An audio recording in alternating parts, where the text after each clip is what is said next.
প্রিয় দর্শক, আপনাদের সবাইকে স্বাগত জানাচ্ছি এনটিভির প্রতিদিনের আয়োজন স্বাস্থ্য প্রতিদিন অনুষ্ঠানে। আপনাদের সঙ্গে আছি আমি ডাক্তার সানজিদা হোসাইন। দর্শক, যে বিষয়টি নিয়ে আজ আমরা আলোচনা করব সেটি হচ্ছে ইনসমনিয়া বা অনিদ্রাজনিত রোগ।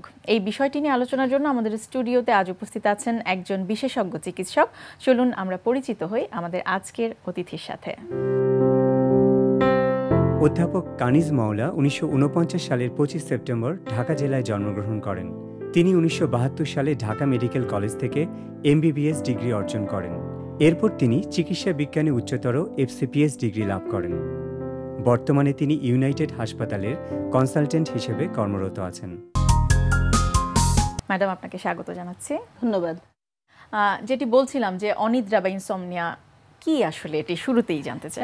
ইনসমনিয়া বা অনিদ্রা বলতে বা নির্ঘুমতা যেটাই বলি না কেন আমরা ভাষাতে, এটা হচ্ছে যে আমাদের শরীরের সারাদিনের কাজ 24 ঘন্টার মধ্যে একটা রিদমিকভাবে শরীর কিছু ক্লান্ত হয়ে পড়ে এবং ঘুমের প্রয়োজন পড়ে।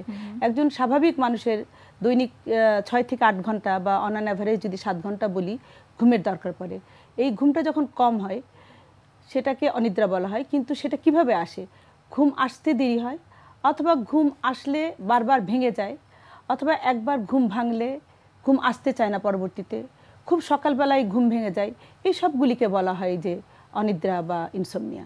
আচ্ছা, কি কি ধরনের সমস্যা হয় এটি একটু জানতে চাইবো। যে এই যে অনিদ্রা বা ইনসমনিয়া, বিভিন্ন ধরন আপনি বললেন অনিদ্রা রোগের, সাধারণত কি কি সমস্যা? আসলে তার আগে আমি একটু বলতে চাই যে অনিদ্রাটা কিন্তু 2 রকমের হতে পারে। একটা হচ্ছে যে অ্যাকিউট ইনসমনিয়া বা হঠাৎ করেই কিছু ইনসমনিয়া, আর হচ্ছে ক্রনিক।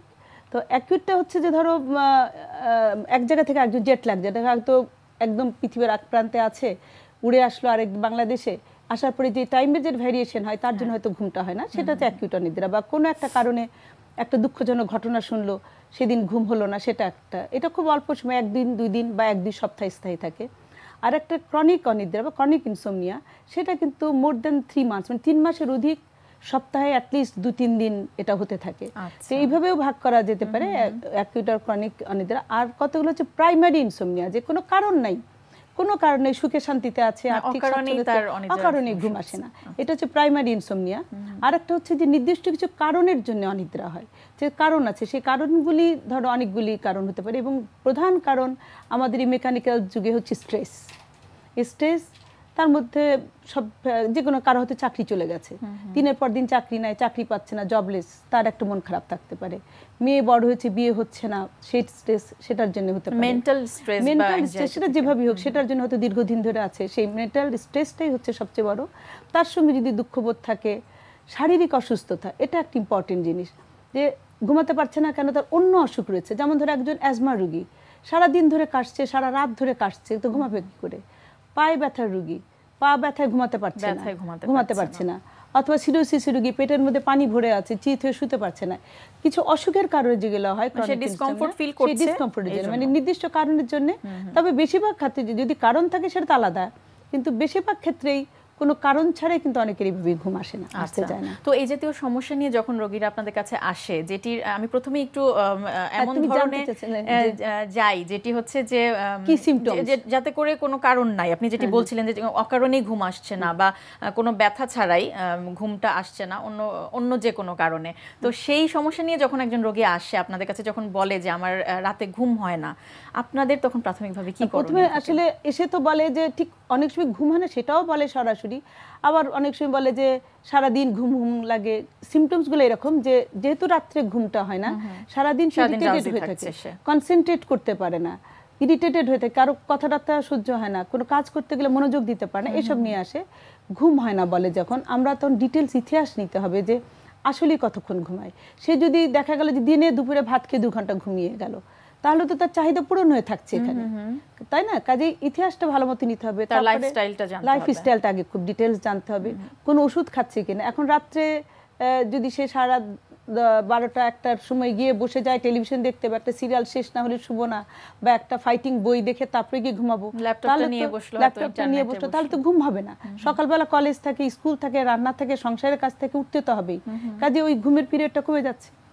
আচ্ছা, এটা একটা জিনিস। আচ্ছা, তারপর আপনারা মানে যখন বুঝতে পারেন যে এটি একটি সিভিয়ার সমস্যা হয়ে যাচ্ছে, সেটি আসলে কখন বোঝেন এবং সেই অনুযায়ী ম্যানেজমেন্টটা কিভাবে দেন? যদি সারাদিন এরকম আগে ইতিহাসটা নিয়ে আমরা জেনে নিতে চাই যে কিভাবে, যদি ঘুমটা কেন আসতেছে না, যদি কোনো কারণ না থাকে, যে কোনো নির্দিষ্ট কারণ পাওয়া গেল না, তাহলে তাকে তার বিহেভিয়ারাল চেঞ্জ, তার পারিপার্শ্বিক চেঞ্জ, এই জিনিসটা খুব জরুরি এবং পরিবারের সাপোর্টও খুব জরুরি।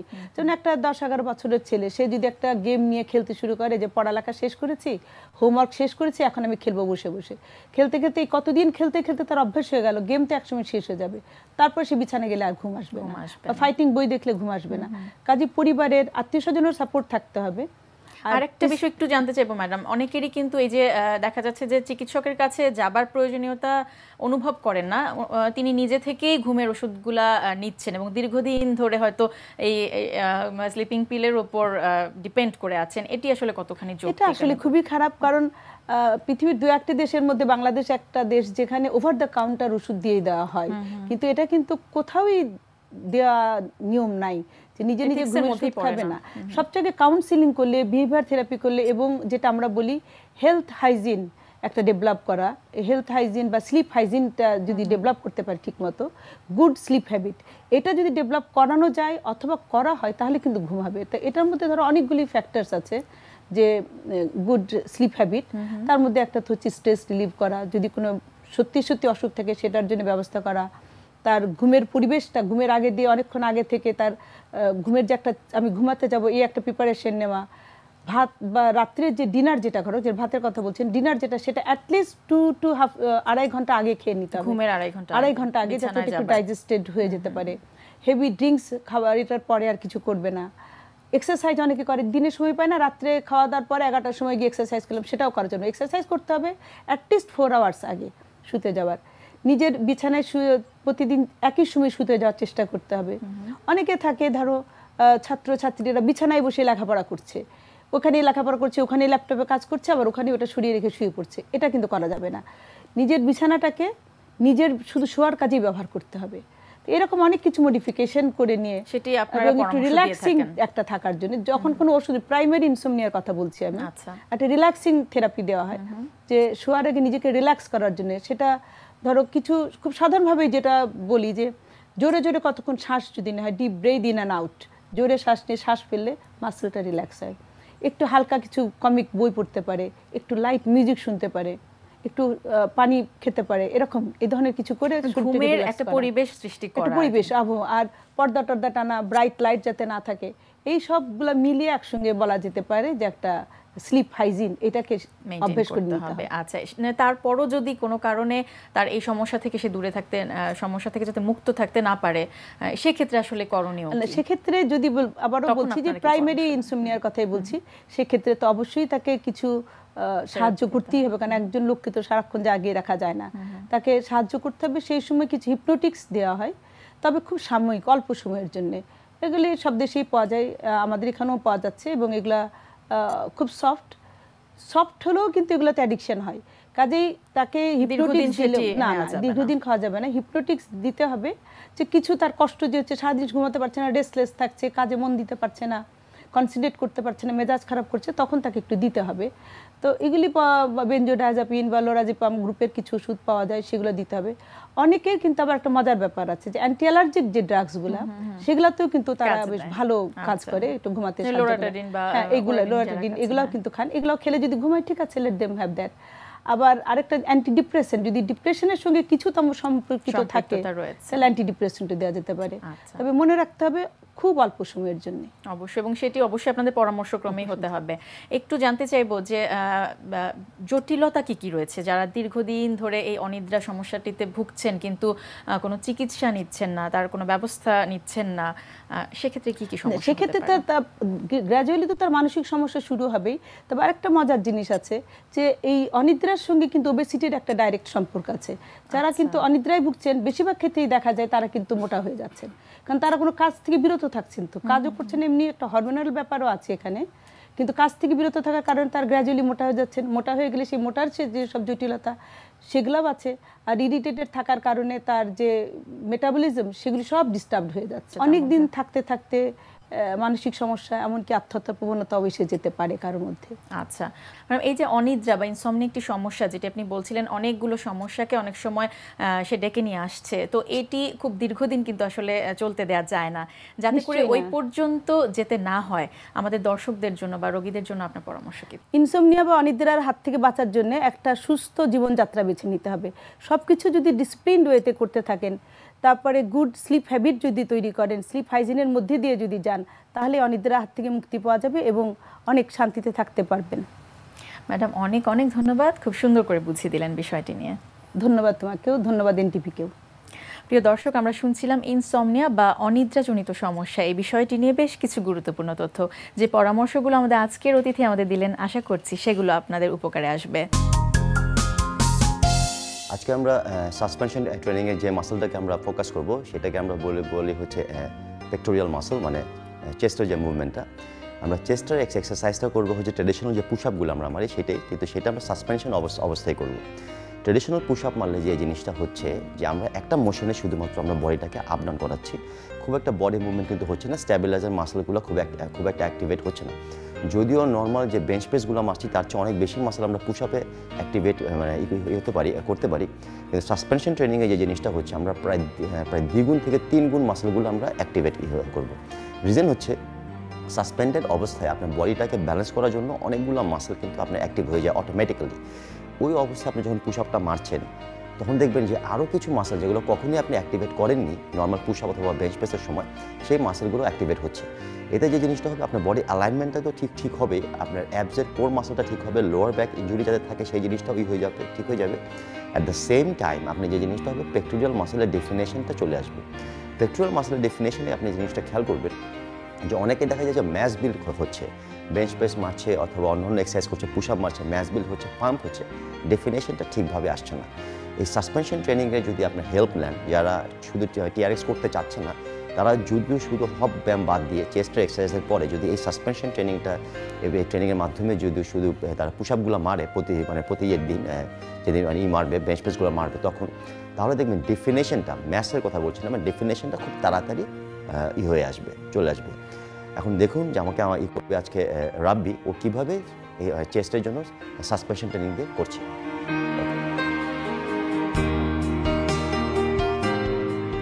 খেয়াল করবেন যে অলওয়েজ সেফটি ফার্স্ট, আপনার বেল্টটা যাতে অবশ্যই থাকে, যাতে আপনার যে ক্লিনিক করবে ওনার জন্য সেই সেফটি থাকে, কারণ যদি সাসপেন্ডেড অবস্থায় থাকবে, যদি কোনো কারণে বেল্টটা যদি সেফটি না থাকে তাহলে একটা ইনজুরি হওয়ারই থাকে চান্স থাকে। ওকে, পুরো প্ল্যাঙ্কিং মোশনে হয়ে যাবে, চলে যাবে। ওকে, গো। যখন সে পুশ আপটা মারছে তার হাতটা ফ্ল্যাট হয়ে যাচ্ছে, যখন সে উঠবে তখন ক্লোজ হয়ে যাচ্ছে। তার মানে কি হচ্ছে, আমরা পুশ আপের মাধ্যমে যে জিনিসটা করতে পারছি, যেটা নর্মাল পুশ আপ আমরা পারি না, যে নর্মাল একটা হাতটা কিন্তু হয় না, কখনো ক্লোজ হয় না। আপনারা খেয়াল করবেন যে পুশ আপের মতো যাচ্ছে এবং প্ল্যাঙ্কিং মোশনে কিন্তু হয়ে গেল, চলে গেল বডিটা। কিন্তু এখানে যে জিনিসটা বেনিফিটটা পাবে, নর্মাল পুশ আপে যে জিনিসটা হচ্ছে, আপনি যখন পুশ আপ করছেন তখন কিন্তু আপনি এই যে ক্লোজটা কিন্তু করা সম্ভব হয় না। কিন্তু সাসপেনশন ট্রেনিংয়ের সময় যে জিনিসটা করতে পারছেন, যে আপনি সাসপেন্ড অবস্থায় যেহেতু আছেন, আপনি এটা ক্লোজ করতে পারছেন। তার মানে কি, চেস্টের আউটার এবং ইনার দুইটা জায়গায় আপনি একই সাথে একটা এক্সারসাইজের মাধ্যমে আপনি প্রেশার দিতে পারছেন। এবং যেটা আমরা করি ফ্লাইং মোশন, এটা অলরেডি ফ্লাইং মোশন কিন্তু মানে হয়ে যাচ্ছে। এবং দেখবেন চেস্টের মাঝখানের যে পার্টসগুলো, ইনক্লাইনের যে ডেফিনেশনগুলো এবং আউটার পেক্সের যে ডেফিনেশনগুলো, প্রত্যেকটা ডেফিনেশন খুব ইজিলি এই একটা এক্সারসাইজের মাধ্যমে আপনি নিয়ে আসতে পারবেন। ওকে, স্টপ। ওকে, খেয়াল করবেন যেটা আমি আগে বলেছিলাম, এটা হচ্ছে 30 সেকেন্ড ওয়ার্কআউট। 30 সেকেন্ড শেষ হয়ে গেলে আবার 30 সেকেন্ড আপনি নেবেন, রেস্ট নেবেন, এবং 30 সেকেন্ড রিপিটেশন শুরু করবেন আপনি 10 to 15, এরপরে গ্র্যাজুয়ালি এটাকে বিল্ড আপ করে নেবেন 30 to 50। তার মানে পেসে কিন্তু অনেক ফাস্টার হবে। আর খেয়াল করবেন যাদের কোনো রোটেটার কাফে কোনো ইনজুরি আছে, তারা একটু উঁচু করে নেবেন। এটা এমন না যে আমি বলছি যে আপনি বন্ধ করতে হবে, কারণ টিআরএক্স সবাই কিন্তু করতে পারবে, যে কোনো ইনজুরি লেভেলের লোকজনই করতে পারবে। এবং দেখবেন যে এটা মানে যারা ফিজিও দিচ্ছে, ওই ধরনের যাদের মানে ইনজুরি আছে বিভিন্ন জয়েন্টসে, তারাও জিনিসটা করতে পারবেন। শুধু একটাই হবে, যখন এটা তো অনেক ঝুলে আছে, যদি আপনি উপর দিকে নিয়ে যান দেখবেন যে প্রেশারটা একটু কম পড়বে। এতে আপনার মাসকুলার মুভমেন্টটা ঠিকই থাকবে, কিন্তু জয়েন্টসগুলোতে কোনো প্রেশার পড়বে না। প্রিয় দর্শক, পানির গুরুত্ব আমাদের সবার শরীরের জন্য অপরিসীম। পানি কতটুকু আমাদের শরীরের জন্য প্রয়োজন তা জানতে চলুন শুনি একজন পুষ্টিবিদের পরামর্শ। ছোট্ট একটি শব্দ, অত্যন্ত গুরুত্বপূর্ণ একটি খাদ্য উপাদান আমাদের দৈনন্দিন খাবারের তালিকায়। হাইড্রোজেন এবং অক্সিজেন সমন্বয়ে এই খাদ্য উপাদানটাকে আমরা অনেক সময় যথাযথ গুরুত্ব দিচ্ছি না। আমরা দেখা যাচ্ছে খাদ্য তালিকাতে প্রোটিন, ফ্যাট, কার্বোহাইড্রেট, ভিটামিন, মিনারেলসের পরিপূর্ণ সমন্বয় রাখছি, কিন্তু পানির বিষয়টাকে আমরা একটু ভুলে যাচ্ছি। আমাদের দৈনন্দিন খাদ্য তালিকায় বিশুদ্ধ পানি এবং পরিমিত পরিমাণে যথেষ্ট গুরুত্বপূর্ণ। এক্ষেত্রে আমাদের লক্ষ্য রাখতে হবে যে শরীরের ওজন, উচ্চতা এবং বয়স অনুযায়ী কিন্তু পানির চাহিদার ভিন্নতা থাকে। আমরা সাধারণত খুব স্বাভাবিকভাবে জেনে থাকি যে দৈনিক 2 লিটার পানি একান্ত প্রয়োজনীয়। বিষয়টা কিন্তু আসলে হবে এরকম যে যার শারীরিক ওজন যত বেশি, তার পানির চাহিদাটাও বেশি। এবং নিঃসন্দেহে আমাদের দেশের আবহাওয়া অনুযায়ী 2.5 থেকে 3.5 লিটার পানি এবং পানীয় খাবার দৈনিক একান্ত প্রয়োজনীয়। আমাদের শরীরের প্রায় 2/3 হচ্ছে এই পানি। আমাদের যে অত্যন্ত গুরুত্বপূর্ণ একটি অর্গান ব্রেইন, মস্তিষ্ক, তার 90% হচ্ছে জলীয়। এছাড়াও আমাদের মাসেল অর্থাৎ মাংসপেশিতে প্রায় 75% হচ্ছে পানি। আমাদের বনে আছে হাড় এবং অস্থিমজ্জাতে আছে প্রায় 22% পানি, এবং রক্ত এতে আছে 85% পানি।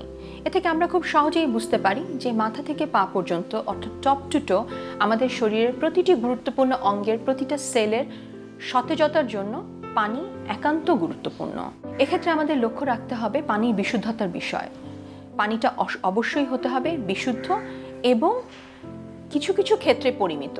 যেমন কিডনি রোগী, এদের ক্ষেত্রে পানির পরিমাণটা যথেষ্ট গুরুত্বপূর্ণ। এই পানির পরিমাণটা আমরা নির্ধারণ করি সাধারণত তার ইনপুট আউটপুটের উপরে। সারাদিনে তার শরীরে যতটুকু পানি বের হচ্ছে তার উপরে তার পরের দিনের পানির ইনটেকটা নির্ধারণ করা হয়। পানি একটি অত্যন্ত গুরুত্বপূর্ণ ভূমিকা পালন করে বিভিন্ন কঠিন রোগ থেকে আমাদের রক্ষা করতে। তার মধ্যে অন্যতম হচ্ছে ক্যান্সার। মূত্রনালী এবং কোলন ক্যান্সার থেকে নিজেদের রক্ষা করতে বিশুদ্ধ এবং পরিমিত পরিমাণ পানি যথেষ্ট প্রয়োজন। এছাড়াও পানি আমাদের শরীরে বিভিন্ন বর্জ্য এবং টক্সিনকে শরীর থেকে নিষ্কাশনে সহায়তা করে। এভাবে পানি অন্যান্য সব ক্যান্সার থেকেই আমাদেরকে নিরাপদে রাখতে সহায়তা করবে। পানি আমাদের শরীরের তাপমাত্রা নিয়ন্ত্রণে অত্যন্ত গুরুত্বপূর্ণ ভূমিকা পালন করে, যেটা আমাদের দেশের এই বৈরী আবহাওয়ার জন্য অত্যন্ত প্রয়োজনীয়। পানি আমাদের ত্বকের শুষ্কতা রোধ করে ত্বকের সজীবতা রক্ষা করতে সহায়তা করে। আমরা এর আগেই শুনেছি যে আমাদের মস্তিষ্কের প্রায় 90% পানি। এক্ষেত্রে যথেষ্ট পরিমাণ পানি পান করলে আমাদের মনোযোগ বৃদ্ধি এবং স্মৃতিশক্তি বৃদ্ধিতে সহায়তা করে। এছাড়াও পানি আমাদের বিভিন্ন রেসপিরেটরি ট্র্যাক্ট অর্থাৎ শ্বাস প্রশ্বাসজনিত অসুখ এবং ডাইজেস্টিভ সিস্টেমে যথেষ্ট ভূমিকা পালন করে। দেখা যাচ্ছে আমরা আমাদের দৈনন্দিন মিল প্ল্যানে প্রোটিন, ফ্যাট, কার্বোহাইড্রেটের সমন্বয়ে একটা পরিপূর্ণ মিল রাখছি, কিন্তু পানির অভাবে সেই মিল থেকে আমরা ডাইজেশন এবং অ্যাবজর্পশনের মাধ্যমে প্রপার নিউট্রিশনাল ভ্যালু নিতে পারি না। এর জন্য পরিমিত পরিমাণে পানি একান্ত প্রয়োজনীয়। দর্শক, স্বাস্থ্য প্রতিদিনের আজকের হেলথ টিপস। শাল দুধকে বলা হয় তরল স্বর্ণ। শাল দুধ সব রকম রোগের মহাঔষধ। তাই জন্মের পর আপনার শিশুকে এ মহামূল্যবান খাবার খেতে দিন। প্রিয় দর্শক, স্বাস্থ্য প্রতিদিন সম্পর্কে যদি আপনাদের কিছু জানার থাকে কিংবা কোনো পরামর্শ যদি আমাদের দেবার থাকে, জানাতে পারেন এই ঠিকানায়। প্রযোজক স্বাস্থ্য প্রতিদিন, এনটিভি, বিএসসি ভবন, 7 তলা, 102 কাজী নজরুল ইসলাম এভিনিউ, কারণ বাজার, ঢাকা 1215। ফ্যাক্স 914338 থেকে 7 পর্যন্ত, অথবা ইমেল করুন স্বাস্থ্যপ্রতিদিন@ntvpd.com এই ঠিকানায়। দর্শক, স্বাস্থ্য প্রতিদিনের আগামী পর্বে আপনাদের জন্য যা থাকছে, ম্যাডাম একটু জানতে চাইবো শিশুদের দাঁত কখন ওঠা শুরু হয় এবং সেই দাঁত আবার পড়া শুরু হয় কখন, সেই সময়টা একটু জানতে চাই। সাধারণত আমাদের দেশে বাচ্চাদের 6 মাসে, মানে বইয়ে লেখা আছে 6 মাসে ওঠা শুরু হয়, কিন্তু অ্যাকচুয়ালি দেখা যায় যে 6 মাস থেকে 1 বছর লেগে যায়।